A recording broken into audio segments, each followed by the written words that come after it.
kelompoknya? Iya. Siapa ketua kelompoknya sini?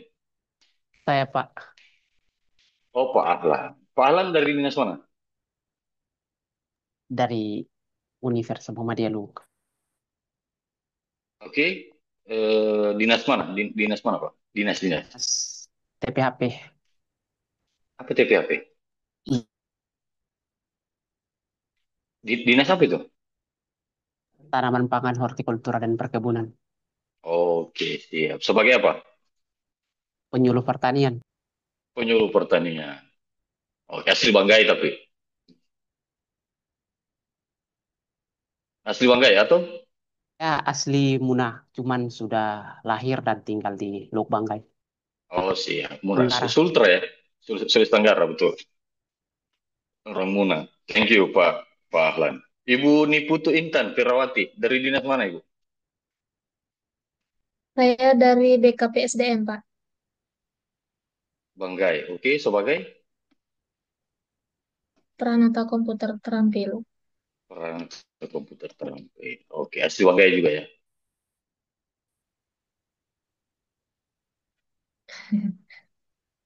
Oke. Thank you, Ibu Niputu. Disapa siapa biasa? Ibu Iya. Niputu atau Intan atau Pirawati? Intan boleh, Pak. Intan, siap Ibu Intan. Terima kasih banyak. Kemudian Pak Sama. Iwayan Christian Wijaya. Hadir Pak, Disapa siapa? izin Pak, bisa dipanggil Wayan Oke, dipanggil Wayan. Dari dinas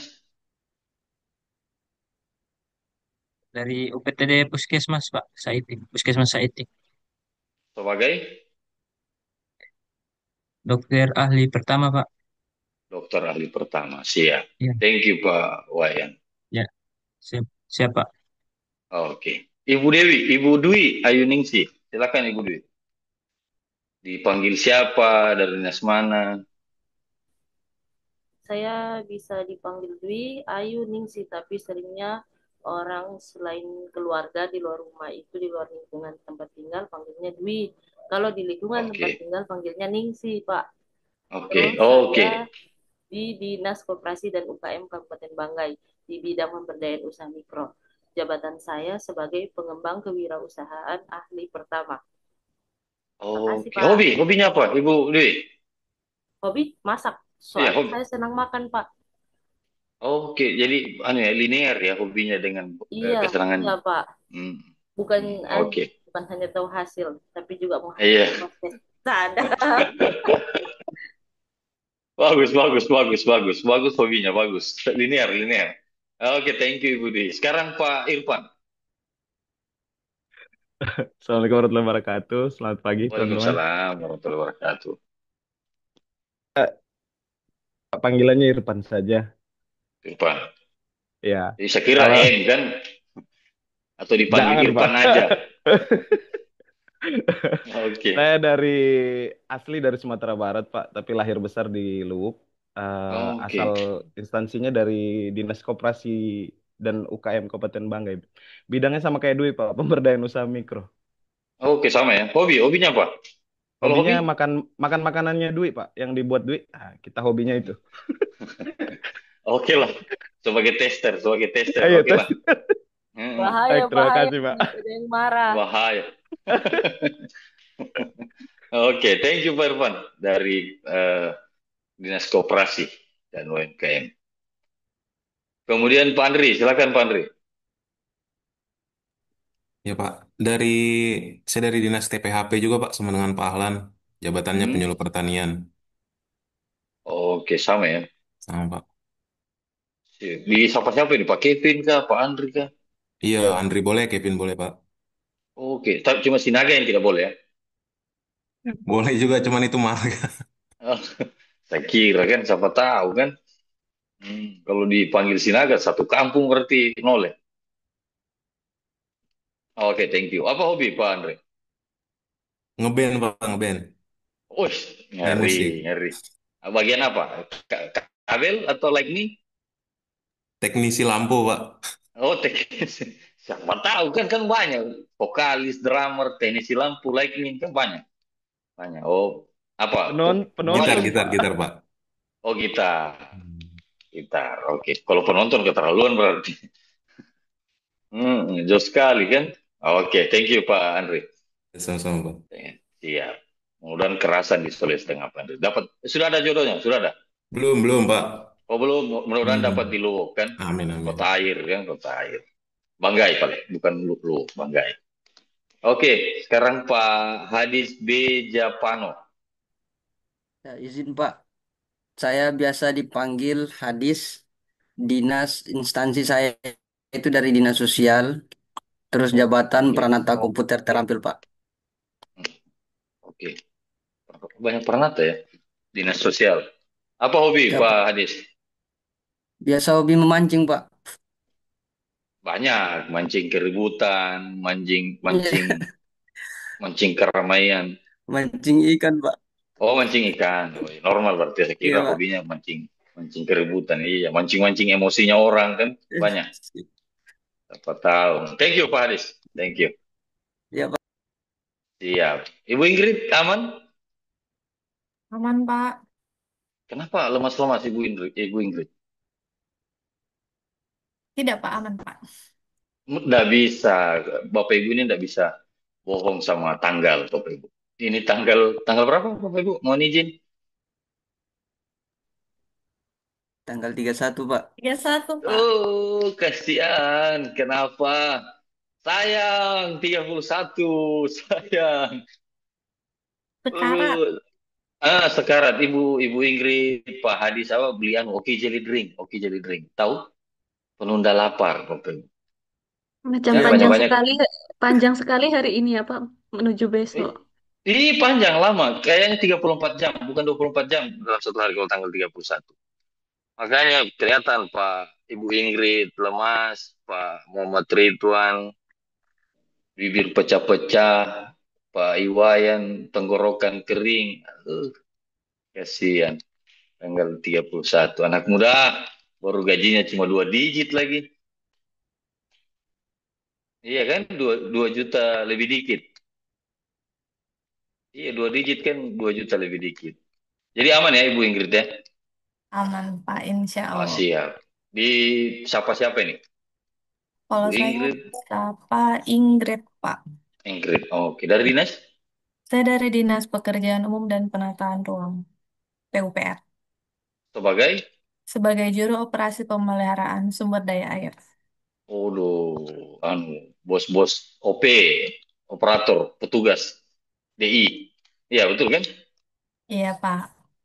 Keren. Yang tempat basah, Bapak Ibu. Kalau orang Iya bilangnya juga. tempat basah. Iya, tempat basah, Pak, karena main Tempat sama air basah. terus. Main Pak. sama air kan? Main sama Bukan air. basah kan?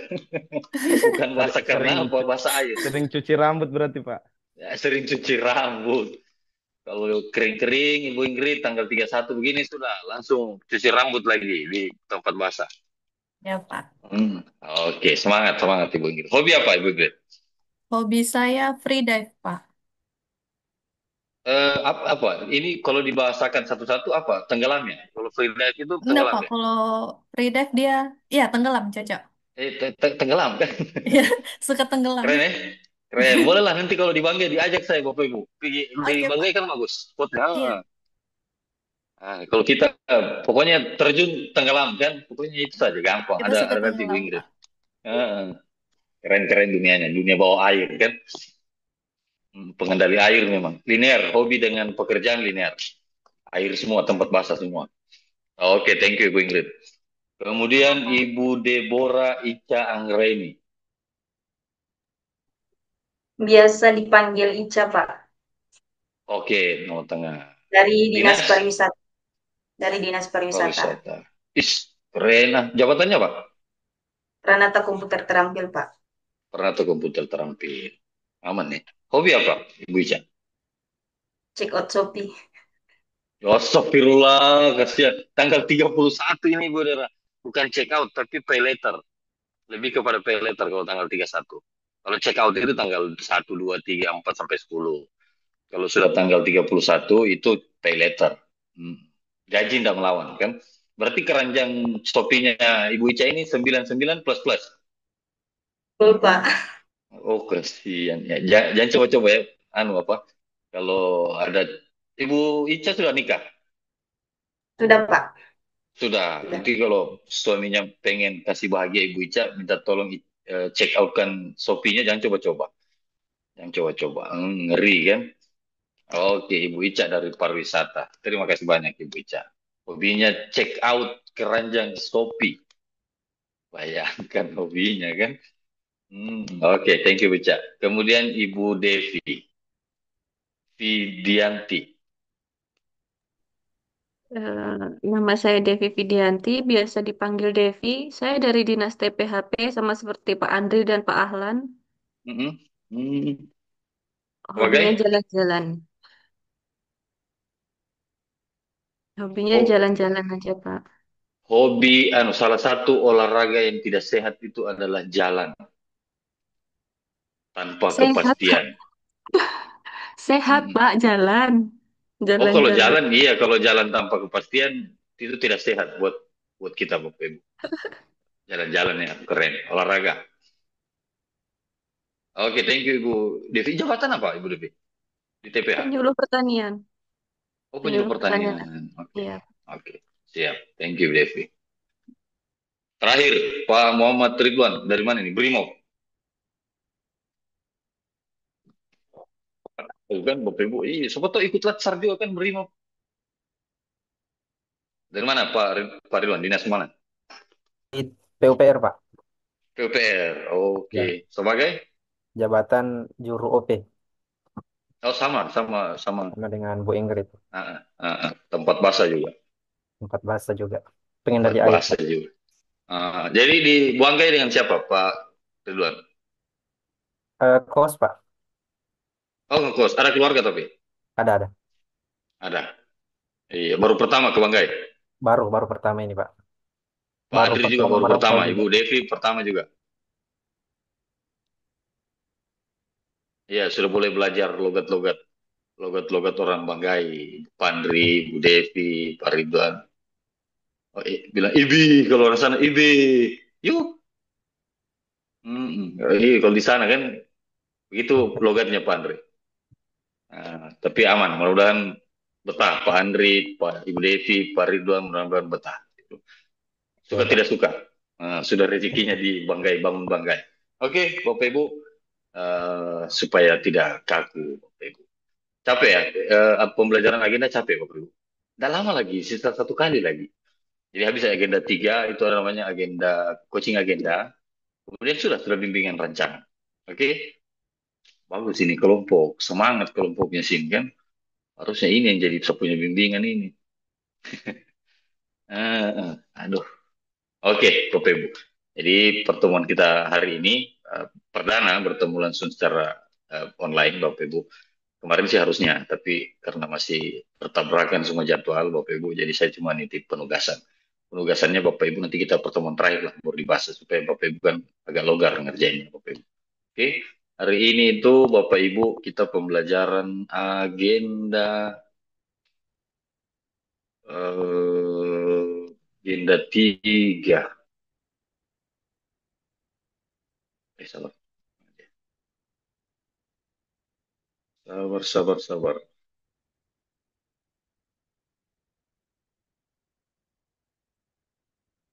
Sudah ada di layarnya Bapak Ibu, sudah ada? Ada, Pak. Udah, Pak. Ada, thank you. Iya, ini saya punya bahan. Tidak banyak kan bahannya saya kan?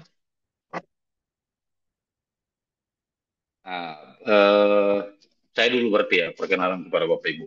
Nama saya Andi Sunandar, Bapak Ibu. Saya bertugas di Badan Pengembangan Sumber Daya Manusia Provinsi Sulawesi Tengah, BPSDM, sebagai Widya Iswara, Bapak Ibu. Oke? Ahli muda. Saya sudah sekitar 10 atau 12 tahun di PNS, Bapak Ibu. Suara saya kedengaran, Bapak Ibu? Dengaran, Pak. Oke, thank you Bapak Ibu. Jadi Bapak Ibu hari ini kita pembelajaran agenda 3. Agenda 3 itu kalau di kurikulum, agenda 3 itu terkait dengan kedudukan peran aparatur sipil negara, ASN Bapak Ibu dalam mewujudkan smart governance. Oke, jadi Bapak Ibu nanti di pelatihan ini paling tidak Bapak Ibu ada bekal tentang kedudukan perannya Bapak Ibu untuk mendukung terwujudnya smart governance. Maksudnya begini Bapak Ibu, untuk membuat pemerintahan yang baik, maka dibutuhkan juga pemerintahan yang smart Bapak Ibu, maka dibutuhkan ASN yang smart. Itu tujuan dari pembelajaran kita. Maka dari itu ada dua submateri pokok pembelajaran agenda 3. Yang pertama itu terkait dengan manajemen ASN, kemudian yang kedua itu terkait dengan smart ASN, Bapak Ibu. Oke, jadi Bapak Ibu bagaimana membangun sebuah pemerintahan yang smart kalau PNS-nya tidak paham terkait dengan mekanisme pengelolaan ASN, perannya bagaimana, tugasnya apa, kemudian Bapak Ibu juga harus menguasai yang namanya tidak cuma menguasai tapi mengintegrasikan, mengelola, mengumpulkan, memanfaatkan teknologi informasi dalam pelaksanaan tugasnya Bapak Ibu. Jadi ada dua, manajemen ASN dan smart ASN Bapak Ibu. Oke, itu biodata sedikit saya Bapak Ibu kepada Bapak Ibu sekalian di layarnya Bapak Ibu.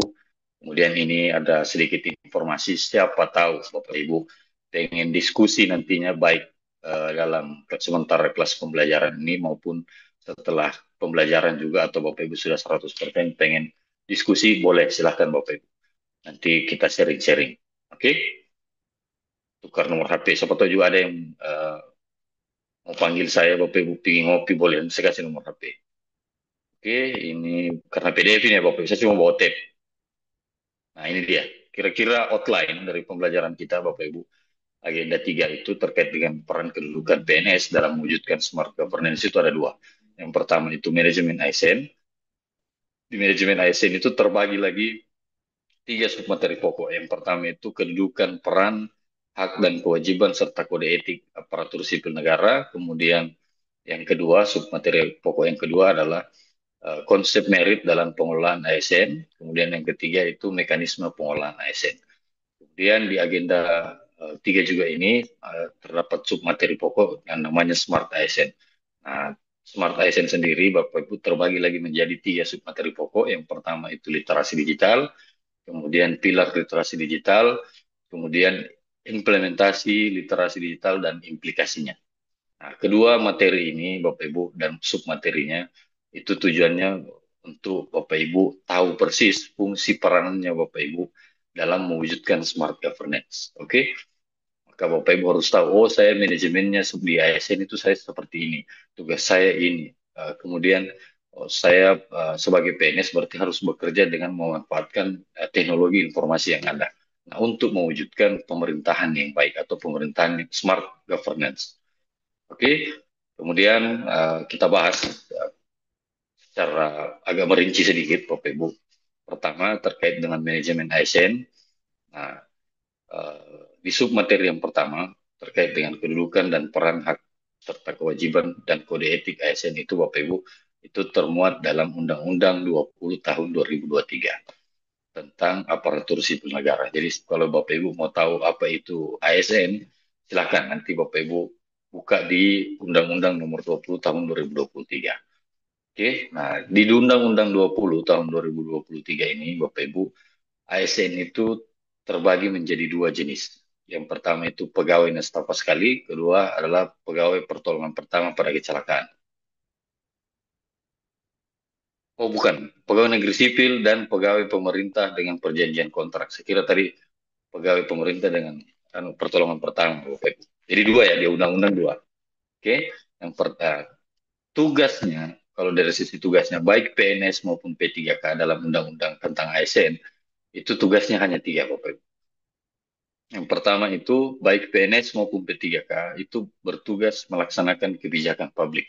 Jadi regulasi, aturan, pedoman, juknis, peraturan pemerintah, perpres itu wajib dilaksanakan. Karena kebanyakan dari kita Bapak Ibu jadi PNS itu ketika ada aturan-aturan baru yang ada bukan dilaksanakan, tapi justru didiskusikan. Nah, di Undang-Undang 20 Bapak Ibu ditekankan bahwa Bapak Ibu itu bukan orang yang diskusikan aturan, tapi melaksanakan kebijakan atau aturan pada publik. Bapak Ibu itu yang pertama. Kemudian yang kedua, Bapak Ibu bertugas sebagai pelayanan publik. Pelayan publik, maaf. Jadi Bapak Ibu jangan pernah berpikir bahwa Bapak Ibu terangkat menjadi PNS, kemudian Bapak Ibu merasa itu sudah goals terakhir. Tidak, Bapak Ibu. Tapi Bapak Ibu, itu baru permulaan untuk Bapak Ibu untuk melakukan pelayanan publik. Jadi Bapak Ibu diangkat dalam jenis ASN, yaitu pegawai negeri sipil, sebagai pelayan publik. Jadi bukan sebagai orang yang mau dilayani oleh publik, tapi pelayan publik. Karena rata-rata mindset PNS itu, Bapak Ibu, mindsetnya, pola pikirnya itu dilayani, bukan melayani. Jadi mindset ini yang perlu Bapak Ibu rubah, bahwa Bapak Ibu diangkat sebagai PNS itu sebagai pelayan publik, orang yang melayani kebutuhan masyarakat. Publik ini ada masyarakat, stakeholder maupun sektor privat. Kemudian yang ketiga, Bapak Ibu, tugas dari PNS maupun P3K dalam konteks Undang-Undang 20 tahun 2023 itu bertugas sebagai perekat pemersatu bangsa. Oke, jadi jelas, 3 saja fungsinya Bapak Ibu jadi PNS secara umum di Undang-Undang 20 tahun 2023. Pertama itu pelaksana kebijakan publik, kedua itu pelayan publik, ketiga perekat pemersatu bangsa. Oke, nah berdasarkan tugas inilah ada namanya asas proporsionalitas, Bapak Ibu. Proporsionalitas ini keseimbangan antara apa yang Bapak Ibu peroleh dan atas apa yang Bapak Ibu kerjakan.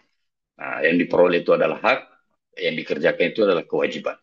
Nah, secara kewajiban Bapak Ibu itu tertuang dalam peraturan sesuai dengan regulasi tugas fungsinya Bapak Ibu dalam Permenpan. Bapak Ibu wajib melaksanakan tugasnya Bapak Ibu, ada tusinya Bapak Ibu. Nah, berdasarkan kewajiban itu melaksanakan tusi, Bapak Ibu berhak atas yang pertama, gaji, tunjangan, dan fasilitas. Itu yang pertama. Kedua, Bapak Ibu berhak atas cuti. Ketiga, jaminan pensiun dan hari tua, kemudian perlindungan, dan yang terakhir adalah pengembangan kompetensi. Sengaja saya merahkan Bapak Ibu untuk yang jaminan pensiun dan hari tua karena ini tidak termasuk dalam hak teman-teman P3K. Jadi teman-teman P3K itu tidak dapat jaminan pensiun dan hari tua. Oke, itu saja bedanya. Jadi kalau PNS P3K ditanya apa bedanya? Bedanya tidak mendapatkan jaminan pensiun dan hari tua antara PNS dan P3K. Oke. Kemudian Bapak Ibu, submateri pokok dari manajemen ASN lagi yang kedua adalah konsep merit dalam pengelolaan ASN. Nah, namanya manajemen ASN berarti pengelolaan. Nah, ada konsep dalam pengelolaan ASN supaya Bapak Ibu nanti bisa jadi bahan diskusi nanti. Namanya itu konsep merit, Bapak Ibu. Konsep merit ini adalah kebijakan dalam pengelolaan ASN berdasarkan asas adil dan wajar. Jadi adil dan wajar ini maksudnya asasnya itu melihat kualifikasi, kompetensi, serta kinerja. Maksudnya dalam pengelolaan ASN ada 12 komponen yang dilakukan manajemen pengelolaan ASN. Ada 12 komponen, itu berdasarkan adil dan wajar semua. Misalnya apa, Bapak Ibu? Yang pertama itu, misal rekrutmen PNS, pengangkatan PNS. Pada saat Bapak Ibu mendaftar, itu berdasarkan asas adil dan wajarnya, sesuai dengan kualifikasi kompetensinya Bapak Ibu. Tidak ada lagi istilah bahwa pas mendaftar yang lulus itu anaknya bupati, yang lulus itu anaknya sekda. Tidak ada Bapak Ibu. Siapapun Bapak Ibu, latar belakangnya apa, sebagai apa, di mana, bukan orang banggai, tapi kalau sistem merit, Bapak Ibu berhak kalau memang Bapak Ibu memenuhi kualifikasi kompetensi pada saat rekrutmen CPNS. Buktinya ada Pak Andri, ada Ibu Devi, bahkan orang dari luar Banggai itu bisa mendaftar di Banggai. Nah, itulah yang dimaksud dengan konsep sistem merit. Konsep di mana tidak ada pembedaan atas latar belakang, suku, agama, daerah, warna kulit, cacat, tidak ada Bapak Ibu. Jadi semua berhak masuk jadi PNS atau dikelola dalam pengelolaan ASN mulai dari perekrutan sampai pensiun itu berhak dengan asas adil dan wajar. Oke, jadi semua sama, tidak ada lagi. Nah, karena itu merupakan salah satu agenda transformasi ASN secara nasional, Bapak Ibu. Jadi tidak ada lagi membeda-bedakan orang berdasarkan suku, bangsa, ras, agama, warna kulit, cacat atau latar belakang, tidak ada lagi Bapak Ibu. Semua berhak atas pengelolaan yang sama dalam pengelolaan ASN. Itulah konsep merit. Konsep merit tidak dalam artian tidak membedakan latar belakang, usia, jenis kelamin, ras, jadi tidak ada lagi istilah begitu. Semua berhak pelayanan atau pengelolaan secara adil dan wajar dalam pengelolaan sistem merit ASN. Kemudian submateri pokok dari manajemen ASN yang ketiga adalah mekanisme pengelolaan. Nah, tadi saya sebutkan Bapak Ibu, mekanisme pengelolaan yang bagaimana? Ada 12 komponen pengelolaan. Ini ketara ya Bapak Ibu? Iya, Kentara, Pak. Ketara, oke. Jadi dalam PNS, pengelolaannya Bapak Ibu itu ada 1, 2, 3, 4, 5, 6, 7, 8, 9, 10, 11, 12 betul. Ada 12 manajemen pengelolaan ASN. Yang pertama itu mulai dari penyusunan dan penetapan kebutuhan ASN. Jadi mulai Bapak Ibu, jadi Bapak Ibu ini belum mendaftar, kita sudah tahu di pemerintahan sudah tahu, oh saya mau terima Pak Wayan sebagai dokter di puskesmas ini, itu sudah ada penyusunan penetapan kebutuhannya. Kemudian proses pengadaan itu yang Bapak Ibu lewati kemarin, proses rekrutmen mulai dari tes TKP, TIU, TWK, itu proses pengadaannya semua Bapak Ibu. Kemudian ada mekanisme pengelolaan pangkat dan jabatan, pengembangan karirnya Bapak Ibu, pola promosi dan mutasinya Bapak Ibu, kemudian pengembangan kompetensi, penilaian kinerja, penggajian, penghargaan, disiplin, sampai dengan perlindungan hukum. Nah, sekarang Bapak Ibu, saya tanya Bapak Ibu, di antara 12 komponen ini, apa yang Bapak Ibu mau tahu? Kalau Bapak Ibu masuk bergabung di PNS, apa kira-kira dari 12 ini? Ada? Ada, Pak. Promosi dan Silakan. mutasi. Hah? Kenapa selalu promosi mutasi ini? Semua pertanyaan kan promosi mutasi, tapi lebih kepada mutasinya kan? Silakan, Bapak Ibu. Apa kira-kira Izin, yang mau izin diketahui? Pak. Kalau Silakan, saya silakan. perlindungan hukum Pak. Ya, sama. Oke, perlindungan hukum. Nah, kalau terkait dengan perlindungan hukum, jadi Bapak Ibu selama melaksanakan tugas, mulai dari SK 100-nya Bapak Ibu, SK CPNS-nya Bapak Ibu, sampai dengan batas usia pensiunnya Bapak Ibu, itu diberikan perlindungan hukum. Berupa apa? Kalau ada apa-apa misalnya yang berkaitan dengan kasus hukum, maka Bapak Ibu diberikan pelayanan berupa bantuan hukum, pengacara. Nah, kira-kira begitu kalau perlindungan hukum. Siapa yang berlaku pengacaranya Bapak Ibu? Itu adalah kabak hukum biasanya. Kabak hukum di sekretariat daerahnya Bapak Ibu. Oke? Itu perlindungan hukum. Ada lagi Bapak Ibu?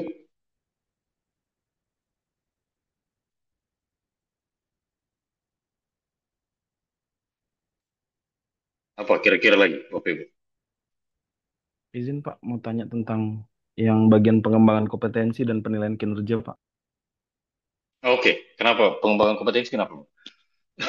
Berarti ini kan kita harus banyak, artinya secara pemahaman saya, Pak, ya. Artinya mungkin pengembangan Boleh, boleh, kompetensi boleh, ini boleh. Tidak apa-apa, diskusi. mengembangkan kompetensi dengan seminar-seminar maupun kegiatan-kegiatan yang mengembangkan kompetensi itu sendiri kan, Pak. Nah, terus masalah untuk bukan masalah, artinya untuk penilaian manajemen penilaian kinerja ini, Pak. Kalau ini yang baru saya pelajari, kalau nggak salah kita kan kalau jadi jabatan fungsional itu kan angka kredit ya, Pak. Betul, betul. Nah, angka kredit itu sendiri kan biasanya ada regulasi yang mengatur baik dari sisi aturan dengan yang lain-lainnya. Itu kayaknya apa sih namanya istilahnya? Sosialisasinya kepada para CPNS yang baru masuk atau apa itu kayaknya belum terlalu baik atau kami harus mencari informasi sendiri gitu Pak dari BKD sendiri Pak. Artinya untuk Oke, informasinya untuk bersebar kepada seluruh CPNS untuk memahami hal-hal tadi itu Pak. oke, betul, betul. Oke, thank you Pak. Nah, yang pertama dulu ya Pak, saya sampaikan khusus yang pertama dulu. Buat Bapak Ibu untuk pengembangan kompetensi. Nah, dalam Undang-Undang 20 tahun 2023, pengembangan kompetensi itu Bapak Ibu berhak sebagai PNS itu sebanyak 20 jam pembelajaran dalam setahun. Jadi itu hak ya Bapak Ibu ya, untuk pengembangan kompetensi. Kompetensi apa? Nah, kompetensi dalam PNS itu, dalam PNS diatur dalam Permenpan 38 tahun 2017, kalau tidak salah ingat saya Bapak Ibu, itu ada 3 jenis kompetensi yang bisa Bapak Ibu kembangkan dalam 1 tahun. Oke, karena amanat undang-undang. Yang pertama itu kompetensi yang sifatnya sosiokultural.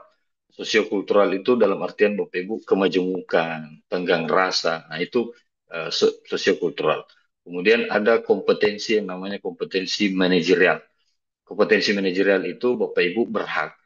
Pertama, pada saat Bapak Ibu mulai diangkat jadi CPNS, ikut pelatihan dasar CPNS. Itu pelatihan kompetensi manajerial yang pertama yang boleh Bapak ikuti. Pelatihan dasar CPNS. Nah, kalau Bapak Ibu sudah dilantik menjadi eselon 4, maka ada namanya Bapak Ibu berhak atas pengembangan kompetensi pelatihan kepemimpinan pengawas eselon 4. Nah, kemudian ada lagi jenjang selanjutnya Bapak Ibu, kalau Bapak Ibu sudah dilantik menjadi eselon 3 atau kabak atau kabid, nah Bapak Ibu berhak mengikuti pelatihan pengembangan kompetensi manajerial, pelatihan kepemimpinan administrator atau biasa disebut PIM 3. Oke, kalau istilah lamanya. Tapi kalau istilah barunya PKA, pelatihan kepemimpinan administrator untuk eselon 3.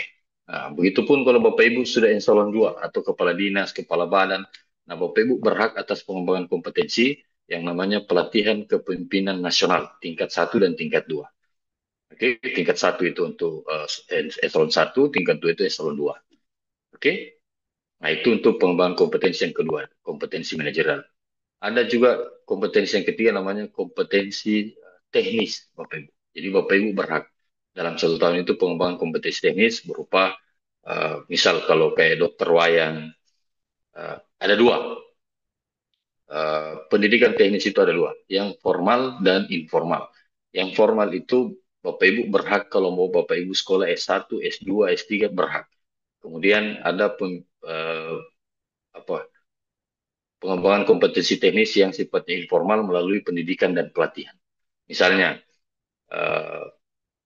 kayak Pak Dokter Wayan kan tidak serta-merta disebut dokter. Beliau harus ikuti namanya ujian kompetensi teknisnya, baru bisa disebut sebagai dokter. Betul ya Pak Wayan ya? Apa namanya, UKMPP ya? Ya, cocok Pak, Ujian. UKMPPD. Ya, betul, UKMPPD. Jadi Pak Dokter Wayan itu tidak serta-merta langsung bisa disebut dokter. Dia harus ikut kompetensi teknisnya sebagai dokter, keprofesiannya. Maka itu termasuk dalam pengembangan kompetensi yang sifatnya informal kalau kita di PNS. Jadi berhak. Misalnya kalau bidan STR-nya, kalau perawat nurse-nya, kira-kira begitu. Jadi Bapak Ibu berhak. Nah, itu 3 kompetensi sesuai dengan Permenpan 38 tahun 2017 untuk pengembangan kompetensi. Lewat apa? Bisa lewat online, bisa lewat offline. Yang online itu banyak. Kalau di setiap kementerian ini untuk Bapak Ibu ya, untuk memperbanyak kompetensinya Bapak Ibu, silahkan Bapak Ibu Instagramnya, Facebooknya, atau websitenya Bapak Ibu ikuti. Instagram apa? Menpan RB, LKPP, LAN, apalagi KPK, ASLC KPK, boleh. Di situ biasa banyak pelatihan-pelatihan yang gratis Bapak Ibu. Atau di Sinergi, kalau di Sinergi nanti tahun depan insya Allah dikasih pelatihan yang gratis Bapak Ibu, punyanya BPSDM, tapi belum ada sampai sekarang. Nanti tahun depan kayaknya, karena saya salah satu yang mau tulis modul nantinya. Oke, itu pengembangan kompetensi, khusus pengembangan kompetensi. Nah, kemudian pertanyaan kedua, terkait dengan penilaian kinerja. Nah, kalau penilaian kinerja itu dasar hukumnya Bapak Ibu, silahkan Bapak Ibu cari tahu dasar hukumnya di Google. Permenpan, Peraturan Menteri Pemberdayaan Aparatur Negara, Reformasi Birokrasi, Permenpan nomor 6 tahun 2021 tentang penilaian kinerja. Nah, penilaian kinerja ini tuh teknisnya ada di Permenpan 6 tahun 2021 tentang penilaian sasaran kinerja pegawai. Oke? Boleh begitu Pak? Nah, memang jarang disosialisasikan. Harusnya BKD sosialisasikan ya Bapak Ibu. Tapi kalau mau Bapak Ibu belajar sendiri ada di penilaian kinerja Permenpan 6 tahun 2021. Nah, terkait dengan apa yang dinilai itu ada 2 hal. Bapak Ibu. Yang pertama itu rencana hasil kerjanya Bapak Ibu atau RHK. Kemudian yang dinilai yang kedua itu adalah sikap perilakunya Bapak Ibu.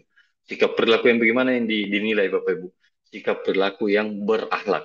Jadi 7 komponen berakhlak itu dinilai dalam SKP-nya Bapak Ibu. Nah, itulah nanti yang dikonversi penilaiannya Bapak Ibu menjadi angka kredit. Angka kredit. Oke? Nah, angka kredit itu tidak bisa lebih daripada yang lain. Itu sudah distandarkan 25 dengan 35. Kalau dia predikatnya sangat baik, dikonversi menjadi 35. Kemudian kalau dia baik, dikonversi ke 25 tiap tahun, Bapak Ibu. Oke? Jadi tidak ada lagi istilahnya kalau kayak dulu, yang fungsional-fungsional itu kayak Bapak Ibu ini dulu kerja kalau rajin, angka kreditnya banyak. Nah, sekarang sudah tidak bisa. Bapak Ibu kerja, angka kreditnya tetap 25 dalam 1 tahun. Oke? Nanti kalau mau teknisnya Pak, boleh silakan dilihat di Permen 6 tahun 2022 atau 2021. Saya lupa ingat. Karena ada dua, Permen 8 dan Permen 6. Yang terbaru itu Permen 6 tahun 2022. Oke? 2020 atau 2021. Ada lagi Bapak Ibu? Apa kira-kira lagi yang Bapak Ibu mau ketahui? Pengadaan, Itu Pak. kami bukan yang... Silakan Pak, silakan. Langsung buka mic saja. Siapa apa diskusi? Pengadaan, Pak. Oh, pengadaan. Kalau pengadaan itu terkait dengan rekrutmen PNS. Apa? Penerimaan CPNS atau ASN atau P3K itu pengadaan. Oke, ada lagi? Pak, maaf potong Pak. Silakan Pak. Ini pengadaan ini diadakan setelah penyusunan dan penetapan kebutuhan dulu kan Pak? Iya, betul. Berarti secara tidak langsung sudah berbicara juga tentang anggarannya berarti Pak dalam penyusunan penetapan untuk pengadaan itu. Nah, jika seandainya pengadaan ini kan secara tidak langsung memang sudah disusun dan dirapatkan Pak. Dan ternyata pada realitanya kadang-kadang anggaran belum memenuhi sehingga ada 1-2 formasi yang seharusnya merekrut 3 atau 4 orang ternyata hanya terpaksa merekrut 1 orang. Ada enggak maksudnya kondisi begitu gimana Pak? Sejauh ini tidak ada kondisi begitu Pak. Yang ada sudah ditetapkan, oh tahun ini 2025 kita tetapkan butuh jabatan penyuluh pertanian 2 orang. Itu sudah ada. Jadi sudah ditahu, pembiayaannya sudah ditahu.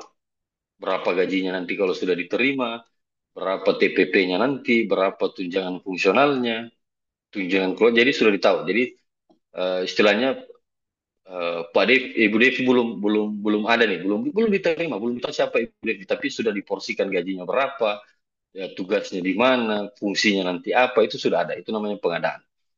Jadi secara otomatis pada saat penyusunan dan penetapan kebutuhan itu sudah ditahu berapa jumlah yang dibutuhkan pegawai. Jadi misalnya ini 2025, kalau BKD itu sudah hitung kalau mau ada penerimaan lagi tahun 2026 itu sudah tahu. Oh, dinas PU butuh sekian, dinas ini butuh sekian pegawainya. Nah, diambil dari mana? Namanya itu analisis jabatan dan analisis beban kinerja, ANJAP dan ABK. Oke?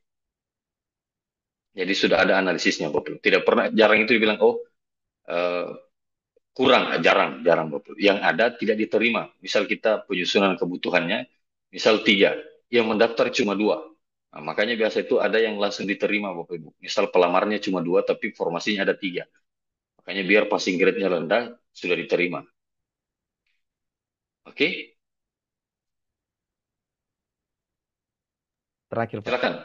Nah, boleh, jangan terakhir bos. Kita kasih habis ini manajemen supaya dari saya terakhir Pak. Siap. Artinya semua poin ini tadi Pak manajemen PNS dan P3K kalau di kemudian hari kita koordinasi itu berarti boleh ke BKD langsung ya Pak ya untuk memahami lebih lanjutnya lagi.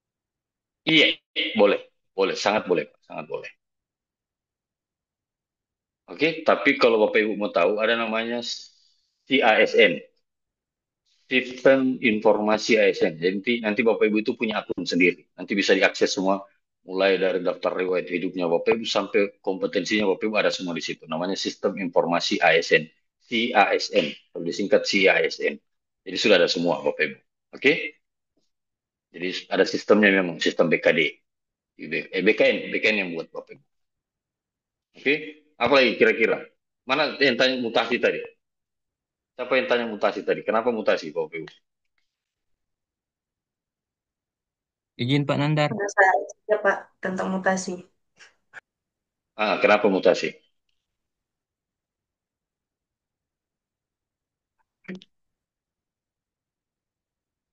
Cuma mau tahu saja Pak, bagaimana kalau tentang mutasi. Jadi mutasi itu Ibu ada namanya mutasi antar instansi. Ada mutasi antar kabupaten, ada mutasi antar provinsi. Oke? Nah, misal kayak kasusnya Pak Andri, Ibu Devi, sama Bapak yang orang Takalar. Jadi kan namanya kita baru diterima, jadi pasti paling tidak ada keinginan untuk pulang ke home base atau ke tempat asal ya. Iya betul ya, ke tempat asal. Nah, boleh Bapak Ibu, tapi Bapak Ibu sebagai CPNS ya, ini CPNS, khusus PNS, itu boleh mutasi, pindah ke home base, maksudnya pindah luar provinsi, itu nanti boleh dilakukan setelah 10 tahun Bapak Ibu mengabdi. Karena kan kemarin Bapak Ibu sempat tanda tangani yang namanya pernyataan kan, bersedia untuk tidak melakukan mutasi kurang lebih 10 tahun ya, pakai materai. Ada? Ada, Pak. Ada Pak, ada. Jadi kalau yang pengen pindah home base, itu agak setengah mati. Nah, bukan berarti tidak bisa. Ada dua hal yang bisa maksudnya alasan. Biasanya kalau kita bermohon pindah itu harus ada alasannya. Nah, ada dua alasan yang bisa membantu Bapak Ibu pindah ke home base-nya Bapak Ibu. Pertama, kalau dia PNS-nya perempuan, alasan paling kuat itu kalau mau mutasi adalah ikut suami. Itu sangat kuat Bapak Ibu. Pengalaman saya.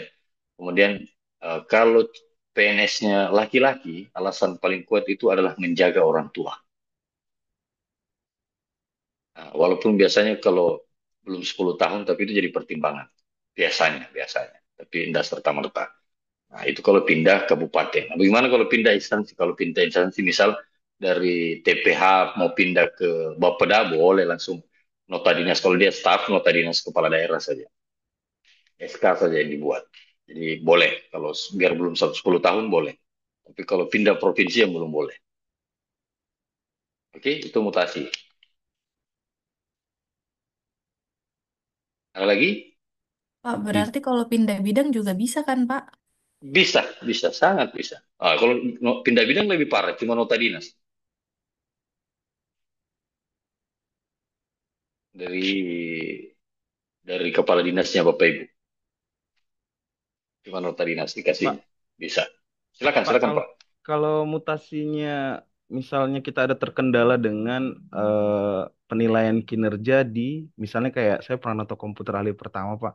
Nah misalnya kinerja angka kredit yang sudah dipelajari ternyata untuk dicapai di bidang kita itu minim gitu Pak misalnya. Nah itu solusinya kita diskusi dengan bagian kepegawaian atau langsung dengan BKD gitu Pak? Kepegawaian, bidang kepegawaian. Minimnya ini kenapa Pak? Maksud dari kata minim ini bagaimana? Minim dalam arti biasanya kan kalau kita ngelihatnya kalau komputer mungkin lebih banyak kegiatan jika di Kominfo gitu Pak. Pemahaman saya begitu sih Pak. Oh betul. Oh begitu Pak ya. Siap. Jadi skopnya kecil. Ini yang biasa teman-teman bingung. Misalnya kalau peranata komputer saya taruh di BPSDM, kira-kira apa kerjanya kira-kira Bapak Ibu? Tapi jabatannya sebagai peranata ahli komputer.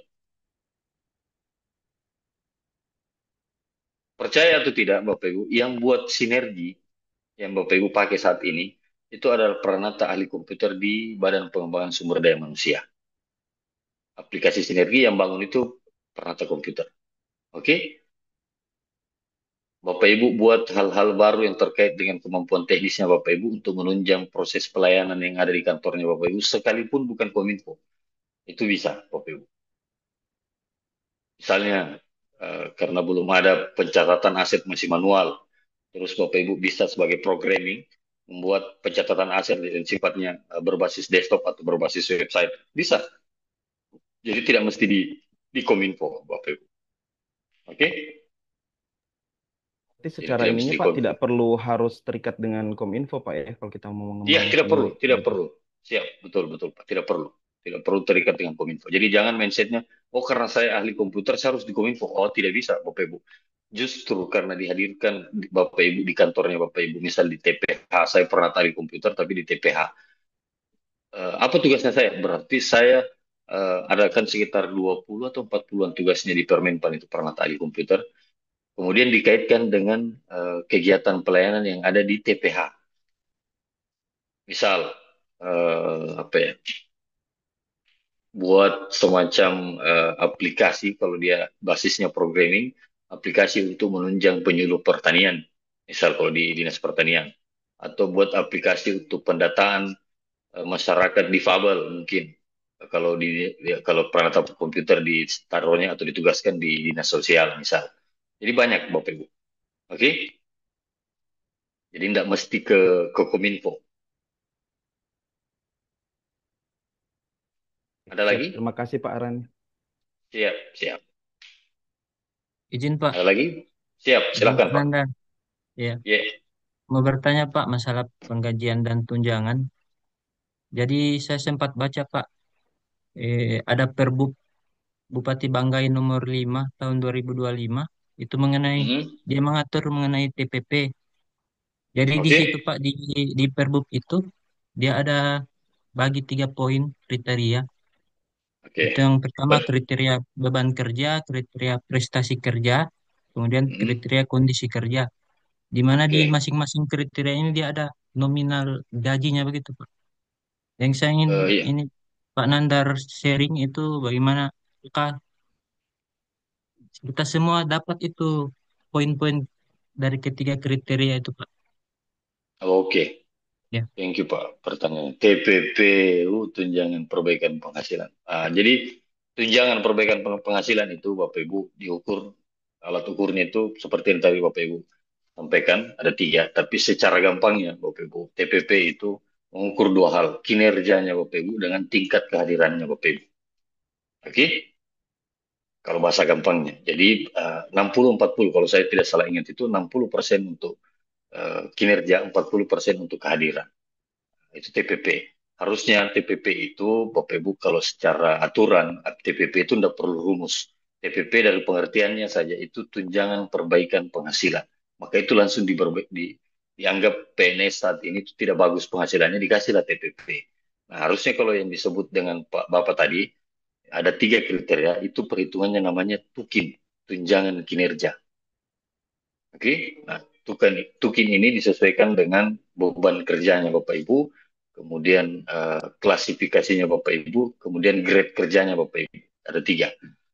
Oke, yaitu kalau tunjangan kinerja Bapak Ibu. Jadi misalnya Bapak Ibu dianggap resiko kerja atau beban kerja yang susah itu kalau sampai saat ini tuh inspektorat dan unit kerja pengadaan barang jasa UKPBJ yang tertinggi grade-nya Bapak Ibu sampai saat ini TPP.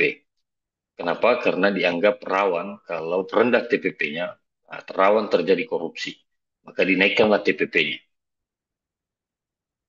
Boleh begitu, Pak? Jadi bahasa gampangnya tidak perlu 3 poin itu. TPP itu yang berlaku saat ini itu dihitung berdasarkan tingkat kehadiran dengan kinerja. Jadi tidak perlu repot-repot kalau TPP. Soalnya kalau TPP ini, gimana ya? Saya bilangnya begini Bapak Ibu. Namanya TPP, tapi dia perhitungannya tukin. Jadi agak rancu Bapak Ibu. Kalau yang disebutkan tadi sama Bapak itu, 3 itu adalah rumus tukin, bukan rumus TPP. Harusnya TPP itu Bapak Ibu kalau secara aturan TPP namanya saja tambahan penghasilan, maka langsung kasih saja, ditambah saja penghasilannya orang. Tidak usah ada TTB-nya bilang beban kerja, indikator kinerja, enggak usah. Karena TPP seandainya yang kita terima itu namanya tukin, nah baru menggunakan rumus tunjangan kinerja. Makanya saya juga bingung TPP ini bagaimana. Kenapa namanya TPP tapi pelaksananya kayak tukin. Oke? Tapi kalau memang ada indikator itu, maka ya berdasarkan grade jabatan, beban kinerja, nah itu ada grade-nya di Permendagri berapa ya? Ada klasifikasinya tuh, Pak. Ada klasifikasinya.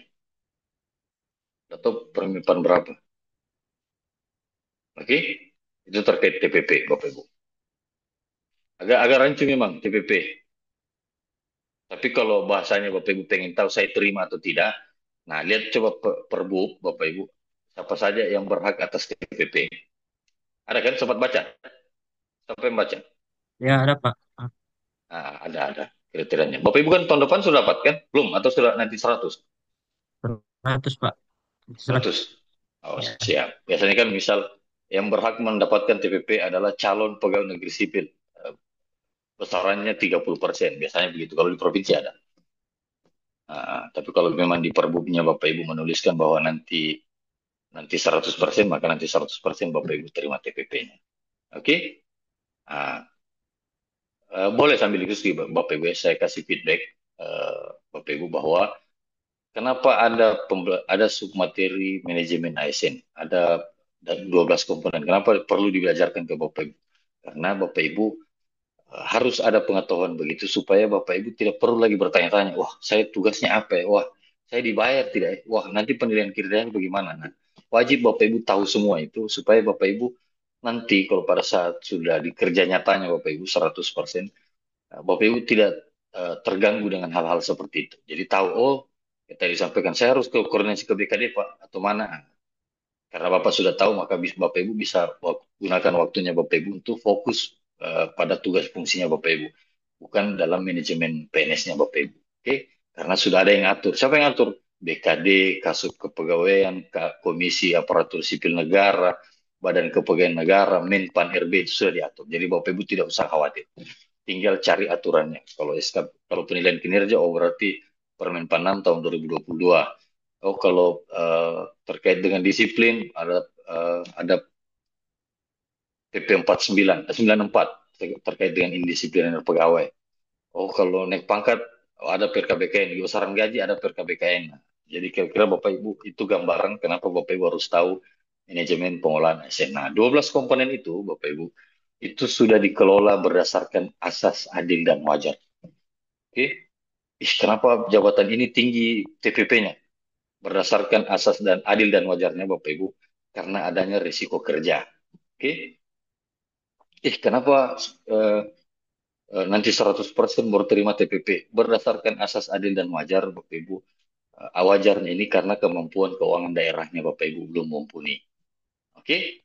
Itu maksudnya konsep asas dan adil dan wajarnya. Mulai dari pengadaan, kenapa saya diterima padahal saya bukan anak pejabat? Karena konsep merit tadi Bapak Ibu berhak. Jadi sudah tidak ada orang dalam bayar-bayar berapa, tidak ada. Oke, makanya yakin betul Bapak Ibu bahwa proses pengadaannya Bapak Ibu, penetapan, perhitungan kebutuhannya Bapak Ibu ini sampai dengan nanti Bapak Ibu pensiun, itu Bapak Ibu harapannya jangan jadi PNS yang biasa-biasa saja. Karena dari proses rekrutmen saja, Bapak Ibu itu sudah yang pintar-pintar semua. Aku itu Bapak Ibu, karena tesnya lewat CAT. Serius, dibanding yang zaman-zamannya kita, Bapak Ibu, zaman-zaman Anglin Dharma. Iya, angkatan kita ini satu angkatan dengan Anglin Dharma. Kalau Bapak Ibu dipanggilnya adik-adik, Bapak Ibu, ya kan? Tapi kalau yang angkatan-angkatan yang tua-tua PNS itu Bapak Ibu, aduh dipanggilnya Kisanak. Kisanak, gitu ya. Ngeri, Bos. Nah, itu yang zaman dulu Bapak Ibu. Nah, rata-rata pegawai zaman dulu Bapak Ibu itu tidak ada skill kayak Bapak Ibu. Ada di sini yang tidak tahu nyalakan komputer, nah kan? Iya, karena pada saat perhitungan kebutuhannya Bapak Ibu itu sudah diskemakan. Oh, kita mau cari PNS itu yang umurnya sekian, fresh graduate, oh lulusannya ini, jabatannya ini nanti supaya mendukung ini. Nah, itu namanya konsep merit Bapak Ibu. Tanpa harus memperhatikan latar belakang, suku, tidak ada. Jadi asas adil dan wajar. Sepanjang Bapak Ibu memenuhi kualifikasi, punya kompetensinya, punya kinerjanya, maka Bapak Ibu punya karirnya, punya promosinya, punya mutasinya, punya tunjangannya. Semua asas adil dan wajar. Oke? Nah, supaya Bapak Ibu jadi ASN yang smart. Nah, itu fungsi dari agenda 3, Bapak Ibu. Jadi harus tahu manajemennya supaya Bapak Ibu tahu kedudukan perannya Bapak Ibu sebagai saya sebagai pejabat fungsional peranata ahli komputer berarti saya harus membantu pemerintah dalam sisi komputer misal. Pak Wayan saya fungsi manajemennya sebagai dokter berarti saya harus menyukseskan program pemerintah dari sektor kesehatan. Oke. Bisakah dokter di Dinas Kominfo? Bisa, banyak kok. Bisakah di luar bukan dokter tapi jadi kepala dinas kesehatan? Banyak kejadian Bapak Ibu. Oke. Dokter jadi kepala bidang banyak. Oke. Jadi tidak mesti saya harus di Kominfo karena saya pernah ahli komputer. Tidak mesti Bapak Ibu. Oke. Tapi dari sisi keahlian komputernya Bapak Ibu mendukung pelayanan yang ada di BPSDM bisa, mendukung pelayanan yang ada di dinas sosial bisa dengan teknisnya Bapak Ibu. Saya membuat program pendataan yang berbasis website nanti pendataan orang miskin saya dinas sosial pernah tadi komputer. Nah, kira-kira begitu mendukungnya Bapak Ibu tanpa harus ke Kominfo. Oke. Oh, saya karena saya pernah tak ahli komputer di BPSDM, saya mau buat pelatihan, mini pelatihan untuk teman-teman lain yang tidak tidak tahu Word, tidak tahu PowerPoint, yang dasar-dasar yang basic kan. Nah, boleh, itu termasuk bisa dimasukkan dalam SKP-nya Bapak Ibu bisa. SKP penilaian Bapak Ibu boleh. Oke?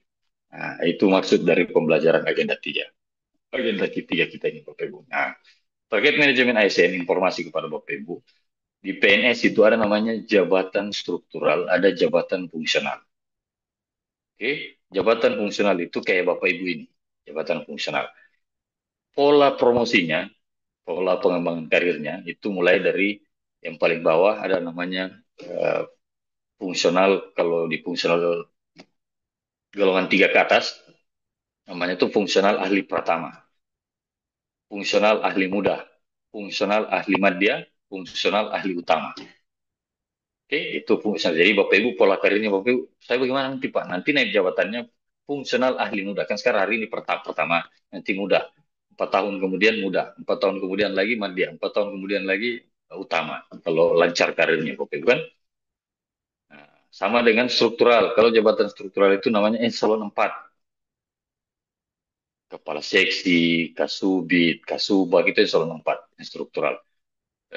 Ada setelah eselon 4 ada namanya eselon 3. Itu kepala bidang, kepala bagian, kepala UPT itu namanya eselon 3. Nah, eselon 2 jelas kepala badan, kepala kantor, kepala dinas, nah, itu eselon 2. Itu jenjang karir. Pola pengembangan karirnya PNS. Nah, terus apa bedanya Pak? Sama, fungsional dan struktural sama. Sama. Nah, justru fungsional ini kayak macam Bapak Ibu ini adalah orang-orang yang memang dianggap ahli di bidangnya Bapak Ibu. Nah, Bapak Ibu, saya misal fungsional Pak, tiba-tiba saya dibutuhkan di jabatan struktural dilantik, boleh kan? Boleh, sangat boleh. Nah, tapi kalau dibalik, misal ada pejabat struktural mau dilantik ke pejabat fungsional, tunggu dulu, tidak bisa, harus melewati namanya uji kompetensi. Oke, jadi memang fungsional itu spesial, Bapak Ibu. Dianggap ahli. Nah, nanti ini kalau tidak salah, Bapak Ibu setelah lacar ini nanti Bapak Ibu kalau tidak salah itu diuji kom lagi kembali, uji kompetensi. Tapi untuk pemetaannya Bapak Ibu bukan mau dinilai, tidak. Pemetaannya Bapak Ibu, oh penjenjang karirnya nanti Ibu Dwi begini, Pak Ahlan nanti begini. Pemetaan ada namanya uji kom. Oke? Nah, makanya di Bapak Ibu disebut pejabat fungsional. Tunjangan jabatannya ada, melengket di gajinya Bapak Ibu itu. Kalau pertama itu 560 kalau tidak salah melengket di gajinya Bapak Ibu. Kalau muda 1.060 atau 1.100. Sama dengan struktural juga Bapak Ibu. Cuma kita dianggap ahli di bidangnya, maka disebutlah fungsional. Ahli pertama. Ya kan? Beda dengan struktural. Bapak Ibu, kalau misal Pak Wayan, bisa ke saya nanti jadi kepala bidang, Pak? Sangat bisa. Sangat bisa. Pak Wayan misal pengen jadi kepala bidang di Dinkes, sangat bisa. Di Dinas Sosial, sangat bisa. Yang masih ada sangkut pautnya dengan tenaga kesehatan. Sangat bisa. Tapi kalau kepala bidang yang bukan dokter, pengen jadi dokter, tunggu dulu. Hukum dulu bos. Iya kuliah dulu kan Pak Irfan kan. Iya. Itulah uniknya spesialnya jabatan fungsional. Oke? Oke Bapak Ibu. Kalau pernah ahli komputer jadi kepala dinas di Kominfo, sangat bisa. Sangat bisa. Tapi kalau struktural pengen jadi peranata ahli komputer, tunggu dulu. Ujian kompetensi dulu. Kuasai dulu bidang komunikasi atau IT, teknologi informasi. Itu dia. Oke, Bapak Ibu? Oke. Kemudian ada sekedar informasi juga di manajemen ASN ada namanya indisipliner ya Bapak Ibu. Jadi ada peraturan pemerintah nomor 94 atau 49 tentang disiplin pegawai. Jadi ada 3 hal, ada 3 sanksi Bapak Ibu. Kalau Bapak Ibu melanggar disiplin. Yang pertama itu sanksi ringan, sanksi sedang, dengan sanksi berat. Sanksi ringan itu Bapak Ibu dikasih teguran tertulis. Sanksi sedang itu biasanya penurunan TPP, dipotong TPP-nya itu sanksi sedang. Sanksi berat itu dipecat, Bapak Ibu. Apa yang menyebabkan PNS dipecat? Apabila melanggar indisipliner yang sifatnya bersifat ingkrah. Kalau ada keputusan hakim atau jaksa yang sifatnya ingkrah, mau divonis 1 tahun penjara, 1 tahun atau 1 bulan, 1 minggu, bahkan 1 hari, kalau sifatnya ingkrah, maka Bapak Ibu bisa dipecat jadi PNS. Jadi hati-hati Bapak Ibu. Oke? Nah, ada juga kode etik. Nah, kode etik ini kan ada nilai-nilai dasar Bapak Ibu. Yang kemarin Bapak Ibu di agenda 2 itu adalah kode etiknya Bapak Ibu. Yang kemudian disimplikasikan menjadi berakhlak, nilai-nilai core value ASN berakhlak di agenda 2. Nah, itu bahaya Bapak Ibu. Bahayanya di mana? Bahayanya kalau Bapak Ibu membuat suatu hal yang sifatnya itu radikal. Maksudnya Bapak Ibu bikin status yang menghina pemerintah, hati-hati. Itu terkena kode etik nanti Bapak Ibu. Ya, apalagi sekarang kan, yakin saya kalau di kelas ini saja pasti punya Instagram semua kan. Potong-potongannya Ibu Ingrid, FB Pro kan. Ibu Dwi, FB Pro. Oh tidak. Alhamdulillah berarti. Iya, biasanya kan. Tapi kalau bapak-bapak ini Ibu Ingrid potongannya drama Cina tiba-tiba CEO. Lewat terus di beranda kan. Tiba-tiba langsung jadi CEO kan. Anaknya bupati lah. Omnya inilah. Tiba-tiba backingannya banyak kan. Tiba-tiba jadi kaya. Ada-ada saja lah. Potongannya bapak-bapak ini. Oke. Itu untuk indisipliner. Jadi Bapak Ibu hati-hati penggunaan media sosial. Karena Bapak Ibu bisa kena kode etik. Oke. Yang paling sering disebut kode etik itu paling sering nanti kalau 17 April 17 yang Panca Prasetya Korps. Sudah hafal semua? Panca Prasetya Korps sama ya, saya lupa-lupa Bapak Ibu. Karena Belum, panjang kan? Sama Dengar, saja Pak. lupa-lupa. Hah? namanya juga baru dengar Pak. Panca apa tadi Pak? Panca Prasetya Korpri.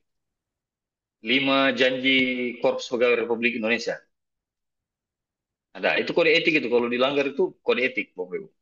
Bisa diproses Bapak Ibu untuk sanksi disipliner. Kode etik. Nah, Panca Prasetya Korps. Nanti kalau kita ketemu nanti usahakan hafal memang ya Bapak Ibu ya. Iya biasanya WI-nya yang mampu materinya itu dia tanya apa itu Panca Prasetya Korps Pegawai Republik Indonesia. Nah, ada 5 ya. Nah, kayak Pancasila. Tapi enggak panjang, enggak banyak. Itu Panca Prasetya Korps Pegawai Republik Indonesia. Kami adalah insan yang beriman dan bertakwa, berjanji. Pernah dengar? Belum pernah dengar? Belum pernah. Nanti cek-cek di Google ada Panca Prasetya Korps. Nah, kode etik biasa Bapak. Oke, itu untuk terkait dengan manajemen pengelolaan, manajemen ASN, submateri manajemen ASN Bapak Ibu. Oke, untuk implementasinya ini bukan hal yang baru Bapak Ibu, karena sudah ada peraturan Presiden tahun 2018 nomor 95 tentang sistem pemerintahan berbasis elektronik. Oke, jadi sudah ada. Itu untuk submateri pokok yang kedua adalah Smart ASN, di mana pelaksanaan tugasnya Bapak Ibu itu sudah harus ditunjang dengan kemampuan dan perangkat hardware teknologi Bapak Ibu. Itu sudah harus. Jadi tidak ada lagi, bayangkan Bapak Ibu. Bapak Ibu kemarin berapa bulan? 6 bulan ya magang? Iya 6 bulan 6 Pak. bulan. Bagaimana tanggapannya Bapak Ibu? Boleh curhat sini. Bagaimana tanggapannya Bapak Ibu lihat pegawai-pegawai yang senior yang kerja? Bagaimana? Bagaimana? Yang sepupu yang lindar mah bagaimana? Mungkin Semua masih kurang melek tentang digitalisasi kali Pak ya.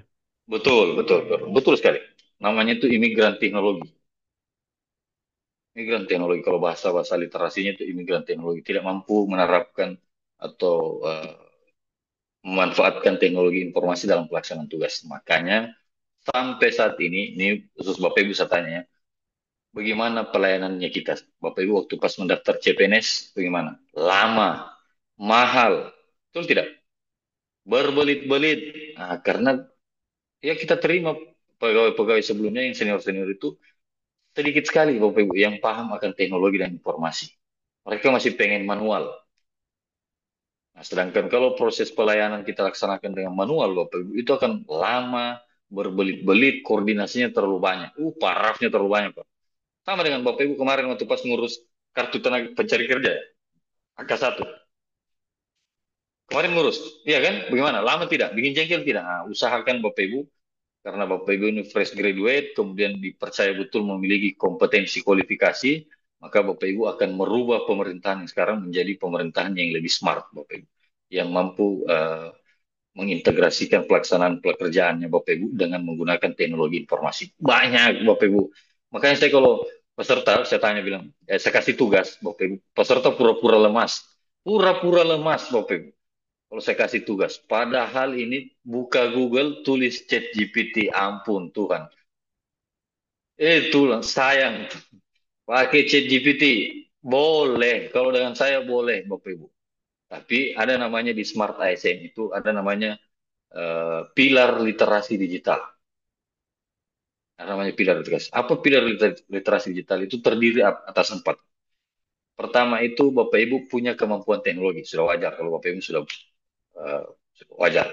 Kemudian punya kebiasaan menggunakan teknologi, namanya itu etika, budaya digital namanya. Pertama itu pertama itu kemampuan digital, kemudian budaya digital, kemudian skill digital, kemudian yang terakhir itu etika digital. Nah, terkait dengan kebiasaannya kita hari ini, Bapak Ibu menggunakan Google, apalagi ChatGPT, apalagi sepupunya Gemini kan. Nah, boleh, kalau saya pribadi, Bapak Ibu sebagai media suara, boleh, silahkan kalau mau akses Google, ChatGPT untuk pelaksanaan tugas-tugasnya Bapak Ibu. Boleh, boleh sekali. Tapi ada namanya etika digital. Etikanya apa? Etikanya itu paling tidak jangan di copy paste full, kan? Kalau ada tanda panahnya dihapus juga sedikit, kan? Dibaca juga, iya asli. Nah, kan beda sekali kan bahasa manusia dengan bahasa artificial intelligence itu beda sekali, sama resmi sekali Bapak Ibu. Jadi silakan cerdas-cerdasnya Bapak Ibu, pintar-pintarnya Bapak Ibu. Oke? Nah, boleh. Kalau saya tidak ada masalah. Makanya kalau peserta, saya kasih tugasnya pura-pura Pak. Bibir pecah-pecah, mata merah, pura-puranya saja Bapak Ibu. Tenggorokan kering, heran juga saya. Padahal ChatGPT semua kan. Nah, itulah hebatnya Bapak Ibu. Maka saya sebagai media suara harus punya juga skill digital. Tahu bedakan mana yang hasil artificial intelligence, mana yang bukan. Boleh dari hasil AI Bapak Ibu, tapi paling tidak Bapak Ibu paham isinya. Oke? Tapi jangan pernah dibiasakan terlalu banyak menggunakan AI karena menghilangkan kepercayaan dirinya Bapak Ibu sebagai manusia. Boleh, saya juga sering. Kalau lagi pusing, nge-stuck Bapak Ibu, cari ide, itu bikin idenya di chat GPT saya Bapak Ibu. Kalau nge-stuck. Terus, kalau mau bikin ide tapi masih bingung-bingung, padat pekerjaan, saya biasanya cek di chat GPT. Tapi maaf ya, saya yang berbayar ya Bapak Ibu. Bapak Ibu bukan yang pakai limit ya. Kasihan. Tidak, pas tulis di chat GPT, limit habis pindah ke Gemini. Modal sedikit bos. Saya juga pertama begitu Bapak Ibu, limit. Sekarang cari, biasa 300.000 sebulan kan. Ada. Nah, jadi silahkan, tidak ada masalah. Tapi ada namanya etika digital. Kalau copy paste harus pahami isinya, terus ada biasa tanda panah, underscore itu biasa lupa dihapus. Kentara sekali kok. Kentara sekali. Nah, itu etika digital. Kemudian ada namanya di literasi Smart ASN itu Bapak Ibu ada namanya safety digital. Safety digital. Apa itu safety digital? Contohnya ya Bapak Ibu. Safety digital itu keamanan dalam bermedia digital Bapak Ibu. Keamanan. Password, akunnya Bapak Ibu itu harus aman. Kenapa saya harus kasih tahu Bapak Ibu? Karena mungkin dalam kelompok ini ada nanti yang buat rancangan aktualisasi itu yang menggunakan Google Drive. Betul. Nah, jadi itu keamanannya harus ekstra. Kenapa? Kalau orang tidak ada keperluannya, tidak boleh buka linknya. Makanya ada pada saat share link itu dibatasi. Ada linknya dibatasi. Nah, itu pembelajaran untuk Bapak Ibu. Oke? Nah, itu safety digital. Kemudian bahayanya safety digital, ini tebak-tebak saja ya Bapak Ibu. Kelompok 2 ini, yakin saya 80-70% lah. Kelompok 2 ini, PIN ATM-nya itu tanggal lahir. Bukan, saya kan bilangnya 70% kalau boleh menebak kan. Nah, itu yang saya bilang safety digital Bapak Ibu. Oke? Nah, usahakan kalau main-main akun, kalau mau buat Google Drive, apa segala macam, usahakan buat passwordnya itu Bapak Ibu, password yang punya karakter spesial atau spesial karakter. underscore, angka, huruf besar kecil. Nah, itu spesial karakter namanya. Supaya apa? Supaya aman akun-akunnya Bapak Ibu. Dan tidak lucu kalau Bapak Ibu punya akun Instagram, kemudian dihack, kemudian orang tulis hal-hal lain, sharing hal-hal lain, bisa bahaya Bapak Ibu. Oke? Makanya di Smart ASN itu empat pilarnya itu skill digital, kemudian digital safety, kultur digital, digital safety, kemudian digital etika. Jadi empat pilarnya Bapak Ibu itu Smart ASN. Oke?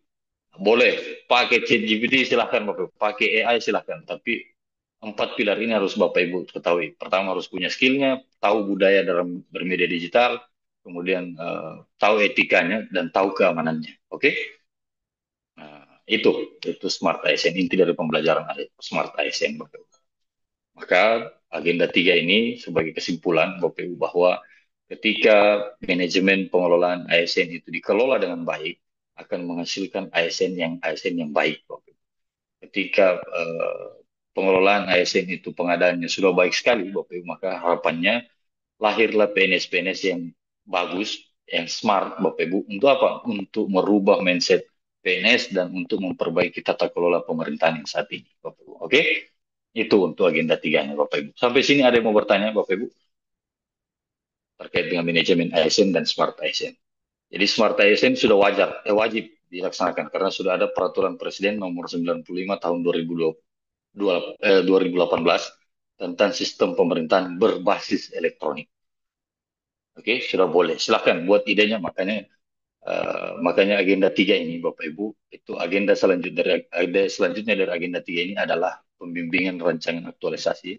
Karena harapannya Bapak Ibu sudah tahu perannya Bapak Ibu, sudah tahu penggunaan teknologi informasi, silahkan buat aktualisasinya Bapak Ibu.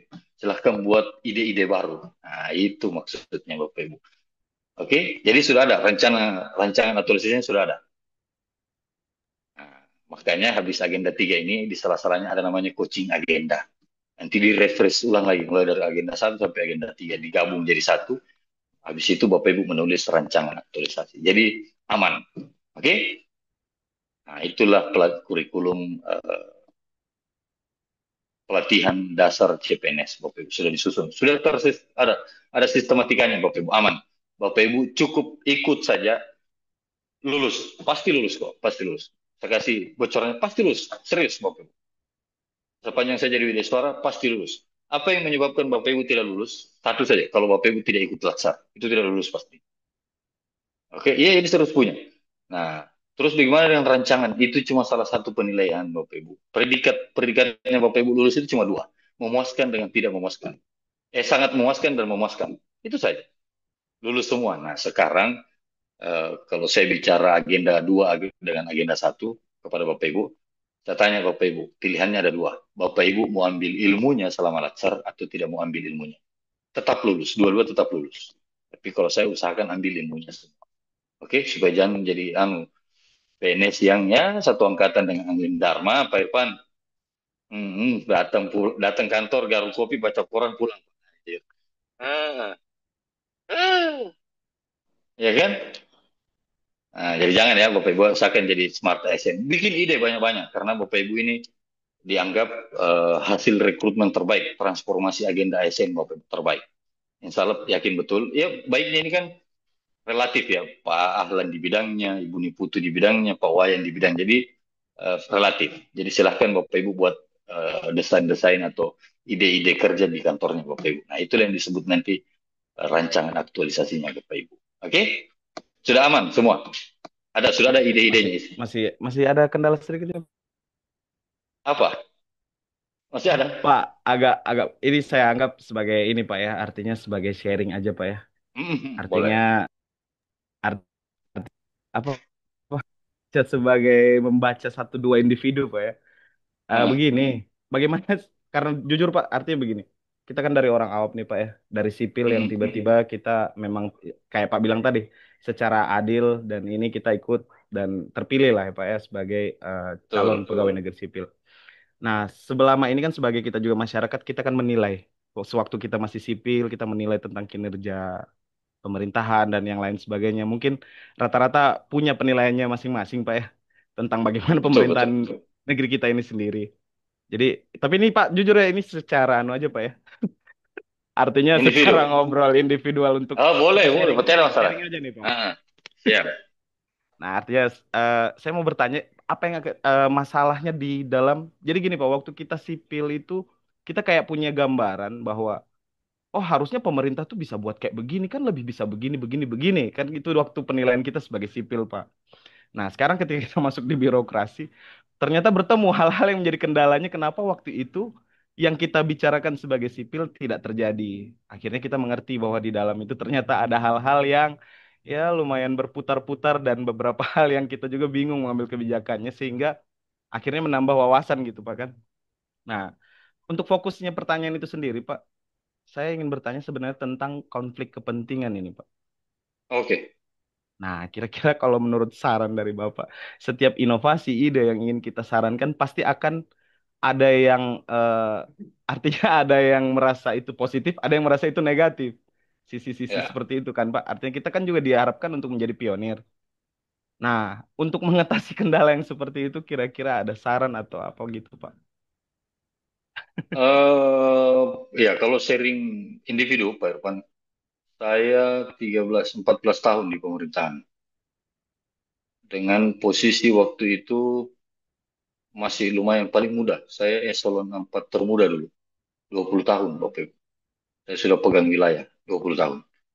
Nah, ibaratnya kalau Pak Irfan pertanyakan, apa kiat-kiat kira-kira kita aman dalam posisi kita baru masuk, terus tiba-tiba jadi pionir AOC, Agent of Change, otomatis kan jadi lampu kita, Bapak Ibu. Lampu terhadap apa? Terhadap orang-orang yang suka gelap-gelapan. Iya kan? Terlalu bersinar, Bapak Ibu. Serius, dengan posisi umurnya Bapak Ibu terlalu bersinar. Saya sudah pernah rasa kok. Nah, kiatnya bagaimana, Bapak Ibu? Buat saya pribadi, sepanjang itu untuk pelayanan publik, masyarakat, Bapak Ibu, saya tidak akan pikir perasaannya orang. Maksudnya orang di sekitaran kantornya saya, Bapak Ibu. Kalau tujuannya dia beda dengan kita. Kita kan jadi pelayan publik. Seperti yang saya sampaikan tadi, Bapak Ibu. Kita PNS itu pelayan publik. Siapa itu publik? Publik itu masyarakat yang dilayani. Pak Wayan kalau sepanjang untuk kesehatan, sebagai tenaga kesehatan pasti prioritas. Apapun yang terjadi pasti untuk kesehatan. Iya betul kan Pak Wayan? Iya. Maka apapun yang terjadi saya tidak urus. Ya, itu prinsip saya Pak Wan ya. Prinsip saya. Saya dulu eselon 4 termuda ya. Eselon 4 termuda 20 tahun. Kemudian jadi auditor. Sempat sekolah, beasiswa Bapak Ibu, baru jadi auditor. Sejauh ini aman-aman saja saya punya hidup Bapak Ibu. Tergantung bagaimana Bapak Ibu. Mau konsisten terhadap integritasnya Bapak Ibu, atau Bapak Ibu ikut-ikutan jadi anggotanya Anglin Dharma. Iya, saya begitu Pak Irwan, serius. Oi, tergantung. Nah, makanya kenapa pelatihan dasar ini, pelatihan paling dasar untuk seorang PNS itu adalah Latsar CPNS. Makanya kurikulumnya itu ada namanya sikap perilaku bela negara, Bapak Ibu. Ya kan? Kemudian ada namanya agenda 2 core value ASN berakhlak. Iya kan? Semua terkait integritas Bapak Ibu yang sifatnya resiliensi diri. Semua yang dari dalam dirinya Bapak Ibu. Nah, itu pilihan. Kenapa dikasihnya di Latsar? Supaya Bapak Ibu punya karakter. Jadi menentukan hari ini. Bapak Ibu, makanya saya bilang tadi, Bapak Ibu ikut Latsar ini, pilihannya ada dua.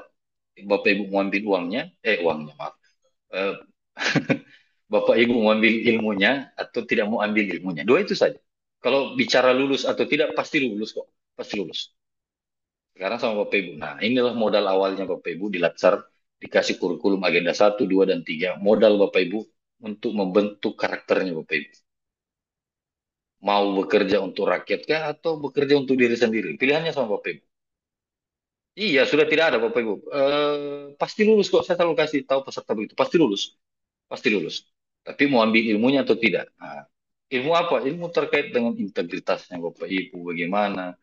Critical thinkingnya Bapak Ibu. Bagaimana? Kayak Pak Irfan tadi. Oh, di kita sipil dari luar menilai pemerintah kenapa tidak buat ini, tidak buat ini. Harapannya Bapak Ibu bergabung sekarang, dikasih tahu Bapak Ibu keadaan pemerintahan sekarang ya begini personilnya Bapak Ibu. Maka ditransformasilah ke arah yang lebih bagus, dicarilah jabatan-jabatan yang menurut kita sudah ahli, ahli peran atau komputer, ahli muda dokter, dokter ahli muda, dokter penyuluh sosial itu dianggap hebat dari secara keilmuan.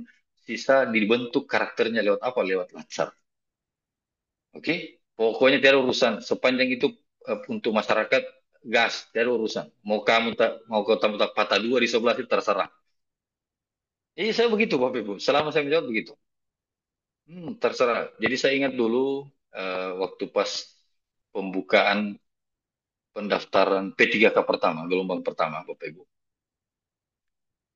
Karena pengen semua lihat teman-teman itu pakaian dinas, P3K ini ya, P3K. Saya buatlah program bimbel, bimbingan belajar untuk semua dinas yang ada P3K-nya. Oh, itu ribut, Bos. Ribut pasti kan bimbel ini, Pak. Apalagi saya bilang begini, tidak berbayar, semua gratis. Aduh, angkatannya Anglinda Arma, Bos. Udah jurus apa semua. Iya, ini gratis kan? Bayangkan Bapak Ibu. Kan bimbel bayar kan buat saya karena tugas saya mengajar Bapak Ibu untuk mencerdaskan semua PNS Bapak Ibu orang di pemerintahan, maka saya buatlah bimbel yang gratis. Iya, Bos. Tapi ya begitulah, Pak Irfan. Banyak banyak tantangannya, oke? Iya, namanya saja kerja pasti banyak tantangannya, Bapak Ibu. Kalau banyak cucian berarti laundry itu. Hmm. Iya, jadi silakan. Nah, inilah laksar tujuannya Bapak Ibu secara secara besar. Agenda 1 sampai agenda 4 Bapak Ibu dikasih tugas, dikasih ngomong, terus diskusi sama ide suara itu tujuannya untuk membentuk karakternya Bapak Ibu. Membentuk karakter yang profesional dalam melaksanakan tugas pelayanan publik. Itu intinya Bapak Ibu. Oke? Jadi tidak usah khawatir soal rancangan Bapak Ibu. Oh, anu Pak, saya belum ada isu permasalahan. Gampang, bawa parang saja ke kantor langsung ada masalah itu. Susah-susah kan? Iya, gampang kalau cuma cari isu permasalahan kan. Nah, makanya Bapak Ibu sarapannya karena ini sudah agenda 3, Bapak Ibu sudah tahu peranannya Bapak Ibu dalam konteks manajemen ASN yang sudah dikelola berdasarkan konsep sistem merit, asas adil dan wajar, berdasarkan asas proporsionalitas diberikan gaji dan tunjangan, punya hak dan kewajiban. Nah, harapannya Bapak Ibu tidak usah lagi takut soal hal-hal yang menyangkut dirinya Bapak Ibu, karena sudah diatur semuanya. Nah, yang Bapak Ibu takutkan kalau Bapak Ibu sudah 100%, tapi tidak mampu memberikan kontribusi nyata dalam pelaksanaan pekerjaannya Bapak Ibu. Itu yang harus Bapak Ibu takutkan. Nah, secara manusia sih, secara PNS sih tidak ada masalah, karena banyak PNS yang begitu Bapak Ibu. Tapi secara manusia, kita akan dipertanggungjawabkan Bapak Ibu, atas apa yang Bapak Ibu punya. Oke? Tidak di dunia, tidak di akhirat, pasti akan ditanya. Oke? Nah, bengkok-bengkok sedikit boleh lah kan? Ya, juga terlalu lurus kan? Ya, juga terlalu lurus, Bos. Entah, masih tinggi nonton DJ Panda, masih manusiawi itu. Iya, masih. Kalau saya prinsip namanya tuh work life balance, Bapak Ibu. Harus seimbang. Kerjanya seimbang, hidup harus seimbang lah. Nggak kerja terus. Kalau kerja terus takutnya cepat kaya, dayanya sama yang lain, Bapak Ibu. Iya. Jadi aman toh supaya tidak stres. Banyak ide-ide baru. Buat nanti silakan Bapak Ibu. Tidak cuma dilaksar ini Bapak Ibu buat ide-ide, tapi selama Bapak Ibu jadi PNS, saya selama buat begitu, buat percaya atau tidak Bapak Ibu, sinergi itu saya bukan lulusan Planata ahli komputer. Sinergi itu saya dengan tim yang bangun. Saya bukan lulusan IT, tapi saya yang bangun sinergi. Itu untuk mengakomodir pelatihan-pelatihan nanti yang gratis-gratis, Bapak Ibu. Gimana, Bos? Harus jadi pegawai Kominfo saya belum tentu kan? Ah, oke. Kira-kira begitu, Bapak Ibu. Jadi Berarti itu saja. Pak, Hah? pasca Latsar sinergi masih bisa diakses berarti. Masih boleh. Kalau ada yang terbuka gratis, silahkan. Tapi insya Allah tahun depan banyak, Bapak Ibu. Tahun depan banyak. Itu saya sementara susun kurikulumnya dengan modulnya semua. Nanti ada 3 hal yang kita sajikan pelatihannya itu. Mana yang termasuk sosiokultural, mana yang manajerial, mana yang eh, kompetensi teknis. Oke, kalau manajerial ini kan sudah Bapak Ibu laksar. Nanti insya Allah ketemu saya, kalau sudah jadi pejabat lagi ketemu saya, itu sudah manajerial selanjutnya. Ya sudah eselon 4 kan. Oke, Bos. Oke, Bapak Ibu, itu saja dulu terkait pertemuan kita. Eh, saya ini bingung, Bapak Ibu. Kalau lihat jadwal, besok ada kita kan, ketemu lagi kita ke besok, Bapak Ibu ya. Ada, Pak. Besok Nah, ada. yang saya takut ini Besok Pak Rizky, saya menguji besok karena diundur Pak Kaban kan? ya, besok coaching agenda sudah Pak Nandar. Siap. Tapi di anu ini dibalik ke kelompok satu. Oh iya betul ya. Ibu Nipu tuh koci kelompok dua. Ibu Agus Iya. masuk ke kelompok tiga. Di sini hari ini sampai hari ini Pak Rizky. Besok Hmm. ujian Sampai ujian sebentar jam, seminar. iya, Oh, kita bertabrak Pak. aku tabrak di udara. Iya. Oke lah. Tapi nanti nanti saya kabari Pak Rizky dan teman-teman berarti Pak. Bagaimana? Siap, siap, siap. Ya. Oke. Terima kasih Bapak Ibu. Demikian untuk materi kita hari ini. Silakan persiapan salat Jumat Bapak Ibu. Kita Pak, tugas ketemu Pak lagi. gimana Pak? Nanti pertemuan Mau diupload tugasnya? masih masih ada pertemuan kan? Dibuat saja dulu Pak. Dibuat saja dulu. Jangan diupload dulu. Iya. Nanti kita bahas di pertemuan selanjutnya. Oke. Supaya enak Bapak Ibu mengupload kan? Boleh Bapak Ibu? Iya. Iya Pak, iya. Siap. Kalau begitu Bapak Ibu, terima kasih banyak atensinya. Saya kembalikan kepada Pak PSC. Silakan Pak Rizky Tirta. Siap, terima kasih Pak Nandar atas materi yang disampaikan. Mungkin setelahnya teman-teman bisa menyesuaikan. Nanti sebentar kita jumpa lagi jam 13.30. Ceramah dulu, ceramah. Ceramah Oh dari siap. Pak Abdul Wahab Harmain tentang core value ASN. Tapi nanti saya info kembali karena Pak Wahab juga masih sementara menguji ternyata. Siap. Nanti Masih di Parigi juga? iya, masih di Parigi, masih Masih di menguji. Parigi. Jadi saya masih menunggu konfirmasinya Pak Wahab juga. Saya agak buram-buram Iya ini. Pak, karena iya menunggu anu Pak. Kan Pak Kaban mendorong jadwal. Akhirnya tak dorong semua jadwal ini Pak. Bergeser semua jadinya Betul. jadwal Iya. ujian. Betul, betul, betul. Oke, baik. Berarti Pak Rizky, terima kasih banyak. Siap. Saya sampaikan. Ya, Assalamualaikum warahmatullahi wabarakatuh dan selamat Waalaikumsalam. siang Terima Bapak Ibu. kasih. Terima kasih banyak. Silakan Pak Rizky. Saya hmm, agak buram-buram ini karena saya cari kacamata dari tadi nih.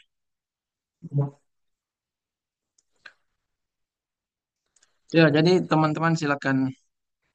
Tidak usah live. Nanti stay saja.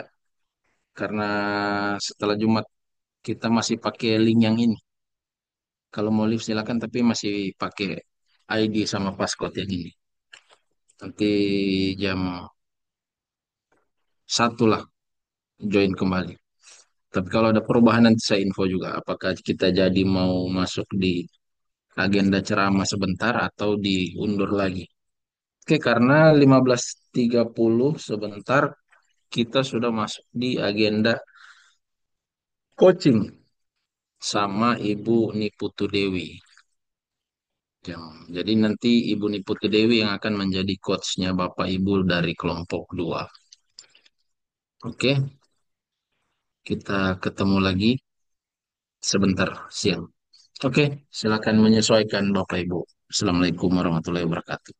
Waalaikumsalam warahmatullahi wabarakatuh. Izin live berarti Pak Rizky.